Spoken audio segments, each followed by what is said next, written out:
In November 2021, Glasgow hosted the 2021 United Nations Climate Change Conference, COP26, and before this, Glasgow City Council announced ambitious plans to build a dense active travel network by 2031. Based upon a vision that active travel becomes the first choice for everyday journeys, the network is to be created with the aim that schools are within 400 metres of the main active travel routes, while no home is more than 800 metres from the segregated cycling infrastructure. It's January 2024 and there are a few cycling infrastructure projects under construction in and around Glasgow just now, so I went out my bike for a wee look around to check out the latest progress. First of all, let's look at the avenues. The Avenues project is an ambitious plan to rejuvenate some of the main streets in the city centre. Cambridge Street and Sauchiehall Street. Sauchiehall Street was a pilot for the Avenues project and the first phase from Charing Cross to Rose Street was completed in 2019. This new phase was started in September 2023 and will extend down to Hope Street. This phase also includes infrastructure on Cambridge Street that will connect Sauchiehall Street to Garscube Road and the future Overground project. The Avenues project is a £115 million investment in Glasgow city centre. The key aim of the Avenues programme is the creation of a network on 17 streets of new, attractive, accessible, safe, sustainable and easily maintained routes throughout the city centre that are people focused, encourage active travel and are more attractive to residents, workers, visitors and investors. The Overground project will create a safer connection between Cowcaddens Underground and St George's Road by linking up New City Road under the M8 Woodside Viaduct, eliminating the use of this underpass. Hopefully this creates a space that is more user-friendly for people who walk, wheel or cycle. Holland Street and Pitt Street. Both of these streets run perpendicular to Sauchiehall Street and parallel to each other. Holland Street is going to be one way for cars and is getting reduced to one lane. This will create more space for people to feel more comfortable moving around and using. Pitt Street will have bi-directional cycle lane on the west side, connecting the cycle lane on Sauchiehall Street to Waterloo Street and the West City Way. This street has a hill on it and it is not the easiest hill to climb on a bike, so will possibly not get used as much when complete. One thing I've definitely noticed is how quickly they seem to be putting the cycle lane in. Hopefully this will be the standard for building the rest of the active travel network in Glasgow.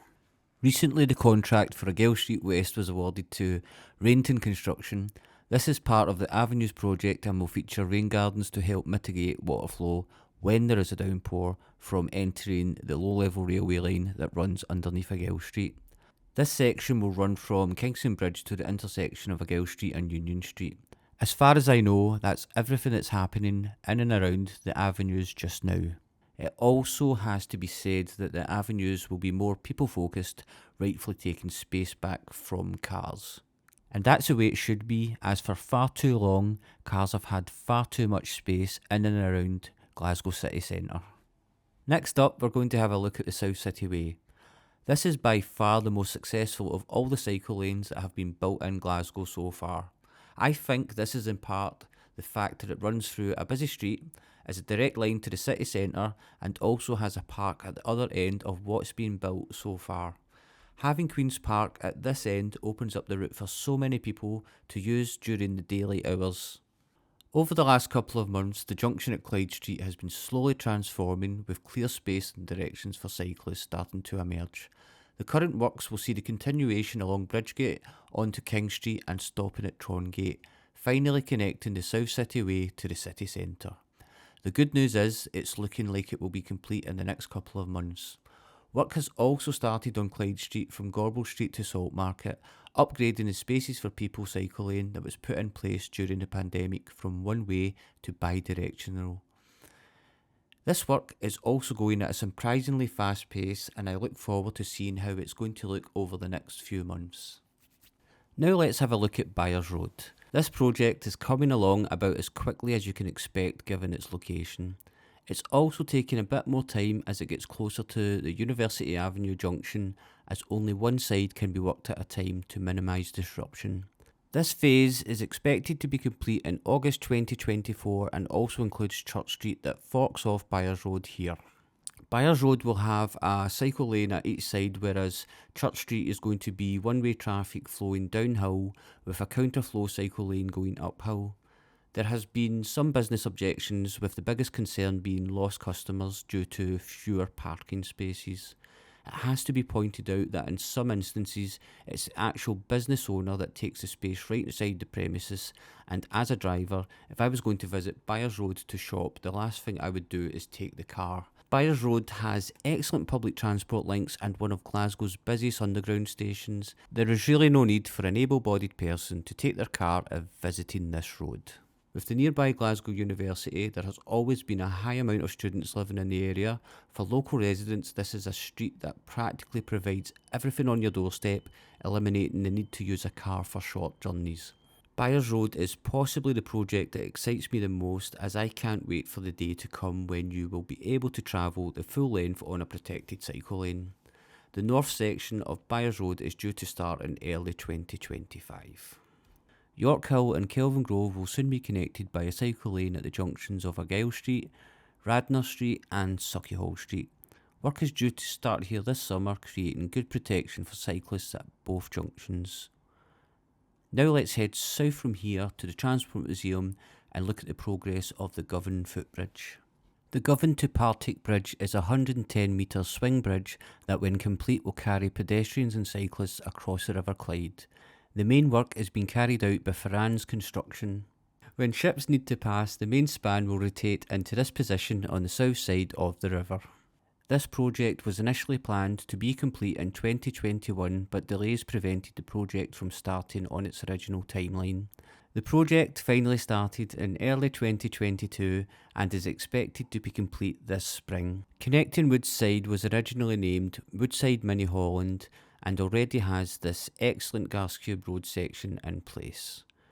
Other parts that have been completed are this section at North Woodside Road and also this modal filter at Raybury Street and Trossock Street, with a pedestrian and cycle crossing that offers a quiet route up to Gascube Road.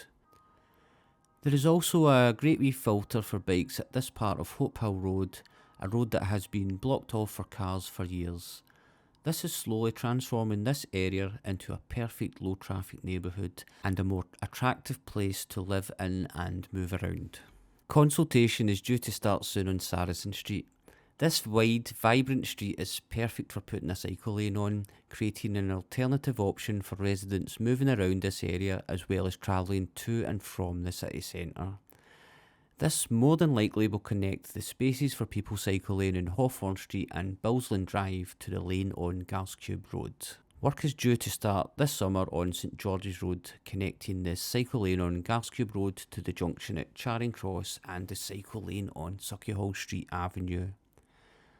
This is a link that I'm quite excited to see start, as it's been in the planning stages for what seems like an eternity. This section, in my opinion, should see a significant uptake in cycling as a more attractive and more favourable travel option for residents in this part of the city. The Glasgow Evening Times recently published an article informing what cycle lanes are being built next. Most of this was information that's available on the Glasgow City Council website, but there was one reported route that I couldn't find, and it's this route from the South City Way along Calder Street, crossing Pollokshaws Road, onto and along Nithsdale Drive towards Nithsdale Road. It would be interesting to see the plans for cyclists at this roundabout and junction. After here, the route goes onto and along the length of Nithsdale Road, crossing the St Andrews Drive section of the South West City Way. I'm hoping that this project is delivered at the same speed and has the same look as St Andrews Drive, as this is really good infrastructure for being bi-directional on one side of the carriageway.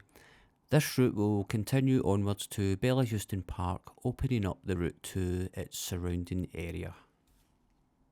And last but not least, work is due to start early 2024 on the North East Active Travel Route. This one is of particular interest to me as it featured in a video I did last summer. I will put a link to that video in the comment section.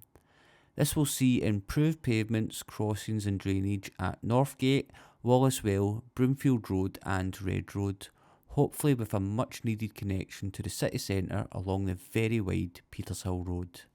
That's about it for now, but all that's left to say is that when Glasgow City Council announced that they were going to create an active travel network, I was sceptical at first.